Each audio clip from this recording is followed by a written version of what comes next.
That's so interesting, everything you're saying, because I think through my journey, as I've been learning a lot about meditation and like self healing, I meet people now and I'm like, oh, this person just flows. And you're one of them. Like instantly when I met you, I was like, how can I be her?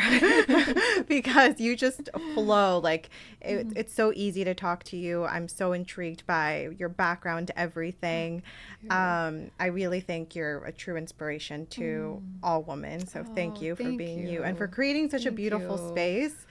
Oh. Um, Besides hearing, your what's in your toolbox, etc., how do you balance everything? Like, how do you go about your day Yeah, flowing? yes. Because you do. Yes, it is one of those things that intention is so important. And so I try to do that as much as I can.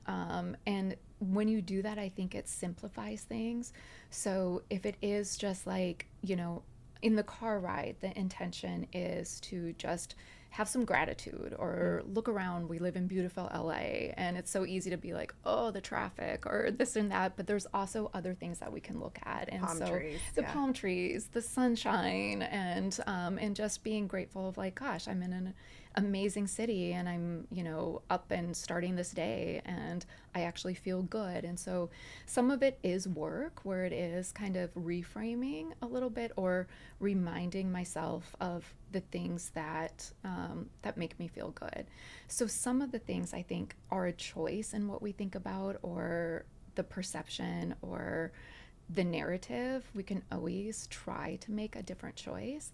I think reflection is so important. So, where I take the time to kind of be quiet and just sit with that. And I think that for me gets rid of a lot of the stuff.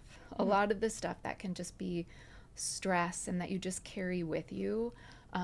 There's I try to let a lot go, and then it's just habits too. Like I said, it's trying to go to bed at a good time. So it's prioritizing things that feel good, and trying to balance that with like not perfection, but you know what, if I'm eating 80% of what I'm eating, I'm being mindful about, or trying to make a better choice, then it's like, okay, that's good. I'm happy with that. If I'm in the mornings trying to get moving and walk for 45 minutes and that feels good, and I'm listening to podcasts or I'm listening to meditations or whatever it is, I know it's good for me and it feels good. And I know it just sets the day off right. So there is the way I start and end the day are important to me. And then it's the check-ins throughout the day. So how I start and how I end, if I can integrate a little bit of that, even a minute or two kind of throughout the day, and it can just be like, let me just check and see how my shoulders are. Let's just do that. And then that's a reminder of like, you know what? Take this moment and feel relaxed or just pause. And you just get into that habit more and more. And then slowly that becomes, a little bit of the baseline. And I wish I could say I'm there all the time. I'm not, but it is something that I try to keep a pulse on for sure.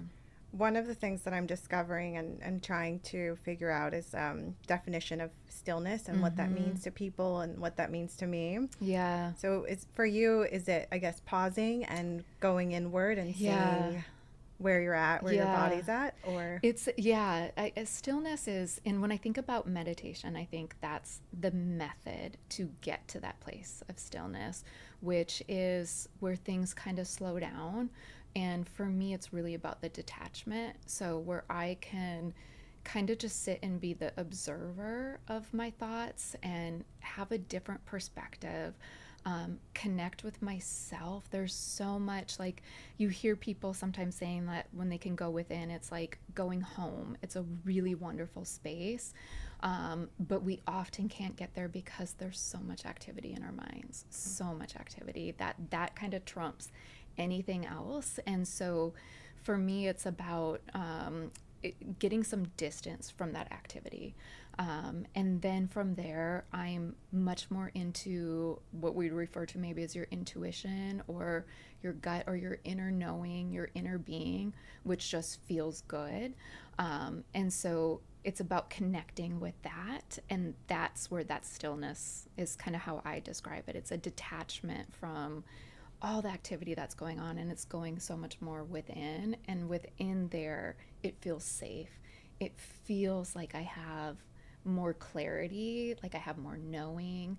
And yeah, and it's connecting again, I think, with what feels like the answers, or your gut knowing, your authenticity. And so sometimes where the mind and you're overthinking and you're doing all this, that's where I want the stillness. I want the stillness from that. I want the space from that, because going within is so much more rewarding than being up here. Yeah, I feel like you need to write a book or something. I'm so intrigued. I could go on and on. No, but seriously, you should be writing a book. But like, what's next, actually? Yeah.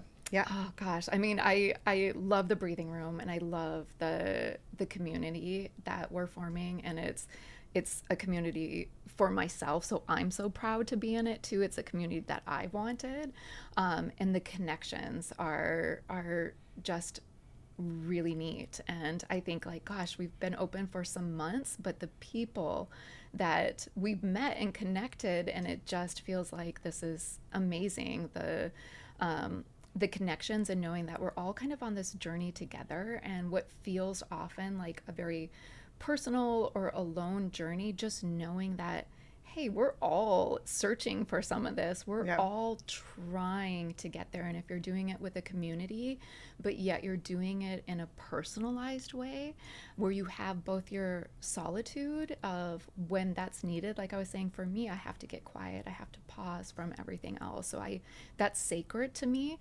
But at the same time, of having some connection around this journey that we're all on, and being able to connect like that is really wonderful, and I love seeing that. So I would love to have more locations. That would be the dream. That in the same way that you see like yoga studios and gyms on every other mile, it would be great to see the breathing room, or places like the breathing room. Yeah, this is like gym for your brain. Yeah, literally. Yeah.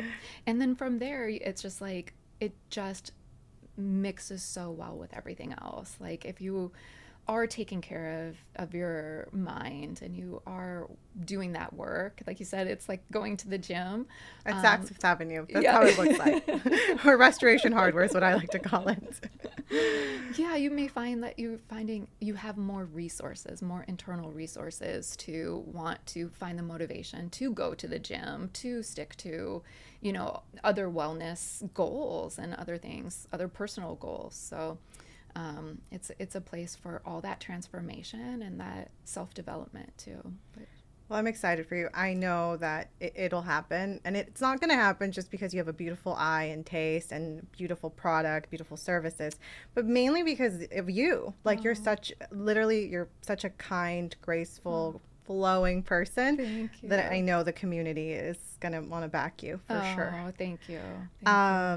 So thank you so much for being here. Yes, thank you. And I hope everybody goes onto Instagram, TVR Meditation. Yes. Yep. And also visits Miranda and her beautiful staff in Westwood.